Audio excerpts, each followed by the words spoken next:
प्यारे मित्रों को नमस्कार।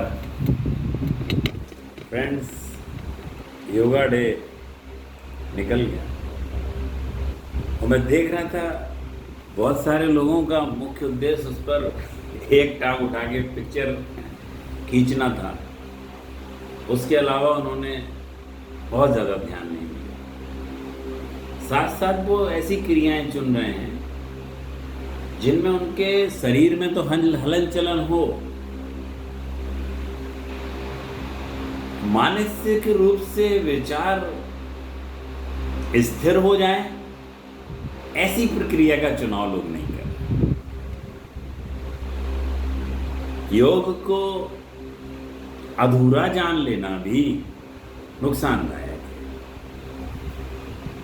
और सिर्फ 21 जून तक चटाई ले लेना, नई ड्रेस खरीद लेना और एक टांग पे खड़े हो जाना, ये सीमित नहीं रखना है। अगर भारत ने इंटरनेशनल योगा डे इजाद किया, हमारे भारत ने विश्व गुरु के रूप में पूरे 177 देशों ने स्वीकार किया और उसको अगर जीवन का अंग बनाना है और लोगों तक पहुंचाना है तो हमें रोज़ उसे अपनी जीवनचर्या में हिस्सेदार बनाना होगा।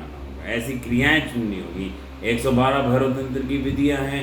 ध्यान हर मनुष्य के लिए उपलब्ध है। जितने प्रकार के लोग हैं उतने प्रकार का ध्यान है। दूसरी चीज़, बहुत सारे लोगों का रूटीन अलग अलग होता है। कुछ लोग रात में लेट नाइट देर तक काम करते हैं, तो वो सुबह उठेंगे कैसे? वो लेट नाइट काम कर रहे हैं, रात्रि काम कर रहे हैं, तो वो दिन में सोएंगे।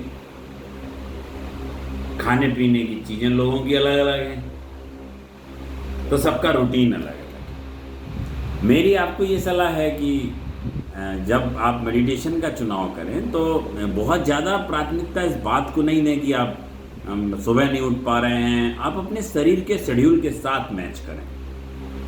पूरे 24 घंटों में जो आपके पास खाली समय हो, बहुत अच्छी बात है अमृत बेला का समय, उगते सूर्य के सामने बैठना और जादू सा छा जाता है।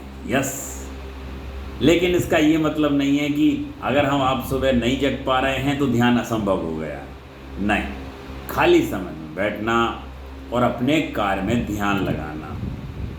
ध्यान की पहली प्राथमिकता है कि हम इतने ऊर्जावान बन जाएं कि हम पर रोज के आने वाली टेंशन का, परेशानियों का असर नहीं हो और हम अपने दैनिक कार्य को बहुत ऊर्जा के साथ कर सकें और अधिक सफल व्यक्ति बन सकें। ध्यान कहीं भी और कभी भी।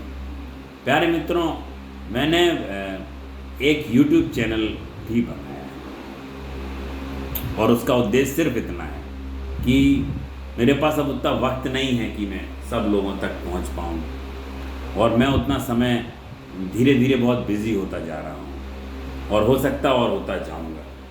एस्ट्रोलॉजी के कारण, क्योंकि ज्योतिष एक मेरी पहचान है, दूर दूर से आदमी आता है, बहुत दूर दूर से वो मैसेजेस भेजता है। अब जब मैं बोल चुका हूँ कि मैं मोबाइल से उपलब्ध हूँ तो मुझे वो कमिटमेंट पूरा करना होता है। तो सबसे बड़ी प्राथमिकता है कि आप तक मैं पहुँचूँ कैसे। तो मैंने बीच का रास्ता निकाला। जो मेरे पास 2, 4, 5, 10 मिनट होंगे तो मैं एक वीडियो बना के यूट्यूब पर काम का भेजता हूँ। आप उस तक लोगों तक पहुंचाइए, मेरे से जुड़िए और घर पर बैठ के ही ध्यान करिए। अगर आप ईमानदारी से उन चीज़ों को फॉलो करेंगे तो आपको बहुत सुविधा होगी। मुझे मैसेज भेज देंगे, एस्ट्रोलॉजी से रिलेटेड कोई क्वेश्चन पूछेंगे, मैं उस पर भी वीडियो बनाऊँगा। पर ज्योतिष एक बहुत रहस्यमय विषय होता है। हर किसी की पर्सनल लाइफ है। मैं देखता हूँ टीवी पे लोग पॉपुलर होने के लिए दूसरे की पर्सनल लाइफ से खिलवाड़ करते हैं, उनकी बातें दूसरों को बता देते हैं, जो कि बहुत नुकसानदायक है। पर अपनी अपनी सोच है, अपनी अपनी ज़िंदगी है। तो मैंने बीच का रास्ता ये मेडिटेशन का निकाला है। यूट्यूब चैनल को सब्सक्राइब करिए और लोगों तक इसको पहुंचाइए। ये कोई ऐसा कार्य नहीं है कि मैंने कोई सोने का कोई काम शुरू किया है जिससे बहुत सारे रुपयों की बारिश करने की मेरी कोई योजना है, लेकिन उससे कम भी ये काम नहीं है। अगर कोई की अंतरात्मा को सुख पहुंचता है तो मान लीजिए मेरे को करोड़ों रुपए जैसा ही लाभ मिल रहा है। मैं रुपयों का इस्तेमाल ऐसे कर रहा हूँ कि आजकल आदमी वही भाषा समझता है। तो लोगों तक मेरे इस चैनल को सब्सक्राइब करिए, पहुँचाइए, इस मिशन में मेरा साथ दीजिए। और जो भी ज्योतिष के क्वेश्चन हो उनके लिए तो व्यक्तिगत बात है। जय माई की फ्रेंड्स, नमस्कार।